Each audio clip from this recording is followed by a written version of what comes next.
अखिल भारतीय शिक्षा समागम जो अभी हो रहा है और प्रधानमंत्री जी ने उसका उद्घाटन किया और 3 दिन यहाँ 300 से ऊपर जो संचालक है या अधिकारी वर्ग है या वाइस चांसलर्स है, ये सब लोगों का समागम जब है तो एक दूसरे से अनेक चीज़ों को सीखने के लिए मिलेगा। और प्रधानमंत्री जी ने आज सब में जो जोश डाला है कि शिक्षा नीति में परिवर्तन लाने से भारत देश कैसे उत्कृष्ट जगह में पहुंच सकता है, इसके बारे में अनेक उदाहरण के रूप में कहा गया है। उस सब का हम लोग अनुनीति करने लगेंगे, इम्प्लीमेंटेशन करने लगेंगे तो उसका फ़ायदा उन यूनिवर्सिटीज़ को भी होगा, उनके छात्रों को होगा, उनको शिक्षकों को होगा, समाज को होगा, देश को होगा। तो ये बहुत महत्वपूर्ण है।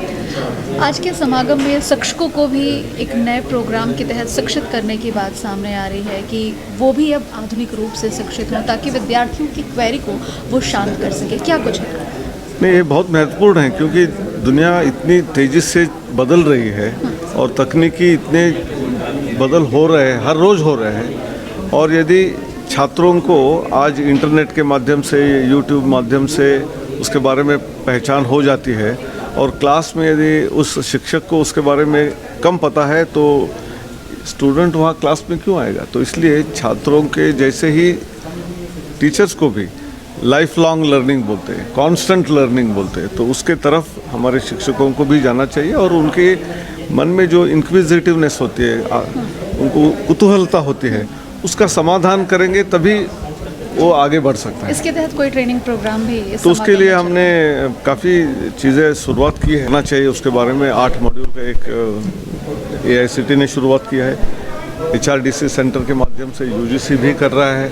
तो ऐसे टीचर्स को तैयार करना ये भी बहुत महत्वपूर्ण है। जो टीचर आज नए आ रहे हैं उनके लिए तो तुरंत ही करना है, लेकिन जो पहले से टीचर है उनको भी काफ़ी ट्रेनिंग की ज़रूरत पड़ती है क्योंकि नए टेक्नोलॉजी जिस स्पीड से आ रही है तो उसको कैचअप करने के लिए हमारे समर वेकेशन में हो या अलग अलग समय पे टीचर्स की ट्रेनिंग के लिए काफ़ी हमारे प्रोग्राम शुरुआत की गए हैं।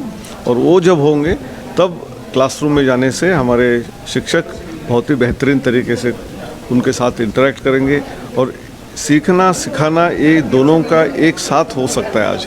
यानी स्टूडेंट से भी कई बार टीचर सीखते हैं, टीचर से भी स्टूडेंट सीखते हैं। एक सवाल ये भी उठ रहा है कि यहाँ पे जो भी वाइस चांसलर है या फिर अन्य लोग हैं जो शिक्षक हैं वो अपने उन अनुभवों को साझा करेंगे जो नई शिक्षा नीति के तहत उन्होंने प्रयोग किया है। तो क्या उनके अनुभवों से इस शिक्षा नीति में कोई परिवर्तन किया जाएगा, कुछ नए बिंदुओं को जोड़ा जाएगा? क्योंकि जिस तरीके से मल्टी डिसिप्लिनरी एजुकेशन को प्रमोट करने की बात की जा रही है, क्या कुछ वो ड्राफ्ट होगा? नहीं, मल्टी डिसिप्लिनरी एजुकेशन होना चाहिए, इसके बारे में शिक्षा नीति में लिखा गया भी है और उसका प्रयोग भी अभी शुरुआत हो गई है। अब बात यह है कि अलग अलग लोगों के अनुभव एक दूसरे से शेयर करने से कठिनाइयाँ जो आ सकती है उसके समाधान सभी लोगों को पता चलेंगे। तो यदि एक को कुछ समस्या आ गई है तो दूसरे को क्यों समस्या आनी चाहिए, उसका समाधान पहले से ही पता है तो अच्छी तरीके से कर सकता है। तो लर्निंग बेस्ट प्रैक्टिसेस ये इस समागम में ये बहुत महत्वपूर्ण है क्योंकि जब 300 वाइस चांसलर्स है तो उसमें से 10 लोगों को कुछ समस्या आई तो 20 लोगों ने उसको अलग अलग तरीके से समाधान निकाला है। तो हमारे परिवेश में उसमें से कौन सा सबसे बेहतरीन होगा ये हम डिसाइड कर सकते हैं, वही करना चाहिए, ऐसे नहीं, लेकिन एक नवाचार के रूप में हम सब कार्य कर सकते हैं। मान सकते हैं कि इस मंथन से निकले गए बिंदुओं को नई शिक्षा नीति में शामिल किया जा सकता है। शिक्षा नीति में ये सब बिंदु है, उसको कैसे क्रियान्वित करना है, इम्प्लीमेंटेशन करना है, उसके बारे में ज़्यादा हमारा फोकस है।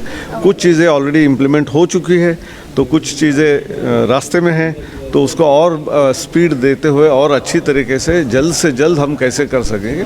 अगले 10-15 साल जो हमारा डेमोग्राफिक डिविडेंड के बारे में भी प्रधानमंत्री जी ने जिक्र किया, महिलाओं का सबलीकरण हो, क्योंकि पहले कई चीज़ों में महिलाओं को इसमें नहीं है उसमें नहीं था, आज किसी भी क्षेत्र में उनको कमी नहीं देखा जाता है। तो ऐसे जब हम सब लोगों को साथ में ले जाएंगे तो देश में भी एक बहुत बड़ा परिवर्तन आएगा जिससे नया भारत की जो कल्पना है उसको साकार करने में बहुत मदद हो जाएगी।